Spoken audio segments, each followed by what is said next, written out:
precious to her, and now she just felt the need to do this? Something was wrong with her. Maybe she shouldn't have deceived her champion that much. Perhaps it was karma. Perhaps she should have asked herself if it was really worth it.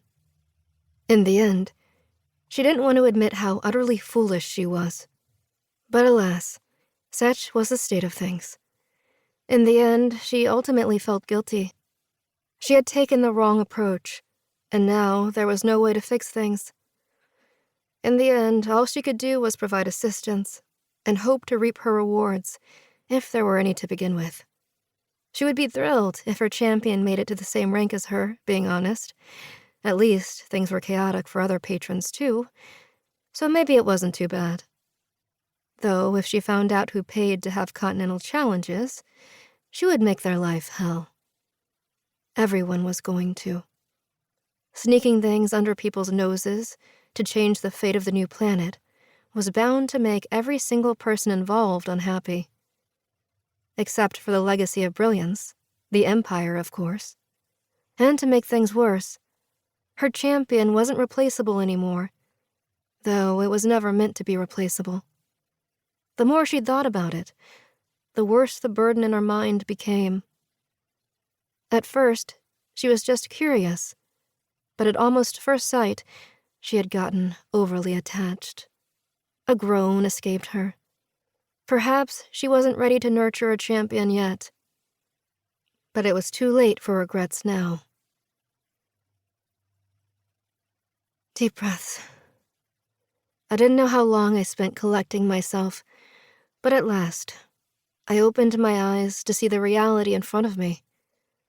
The thing that came after the skirmish, the so-called New World. Glim still listlessly floated by my side, which almost made me lose a bit of touch with reality. Ultimately, I just wanted to get stronger for now. It felt right.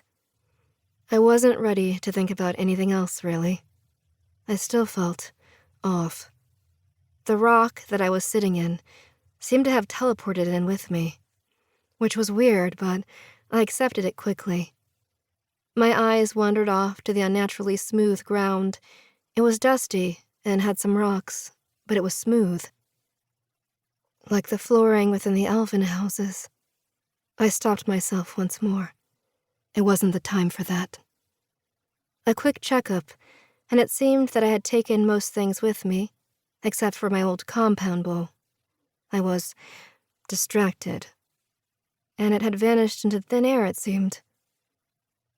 So my losses were almost catastrophic, but thankfully it all seemed good. Once more, I took time to look at the ground before shifting to other things. I seemed to be in a type of building. Though the place was desolate, dust particles floated everywhere, visible in the sunlight that came from the windows. I couldn't help but feel some sort of familiarity with the place. It was streamlined and straight, squared even. It reminded me much of the rooms I saw when I met the illusionist. The rock was in the middle of the room, and there seemed to be a counter and a lot of metal boxes with different things. I saw cupboards and a hallway that went elsewhere. I was in a house? It didn't make sense to me. But I grabbed my spear and stowed my bow on my back before continuing. Perhaps there were enemies nearby. I approached the hallway where I found my first door. I opened it and... a bathroom? I recognized it too. Once more, it was similar to the illusionist's place. I wandered elsewhere, finding another door. Opening the room, I saw weird things. There were a lot of oil spills, colorful ones, some on papers and others on the floor. I saw brushes and what seemed to be some sort of picture drawn with the oils onto it. It was a bit hard to tell, squared and in disarray, but it also seemed quite nice. Soon, I recognized it to be a painting. I admired it for a second before my eyes turned to a different place. There seemed to be a small chair with a book.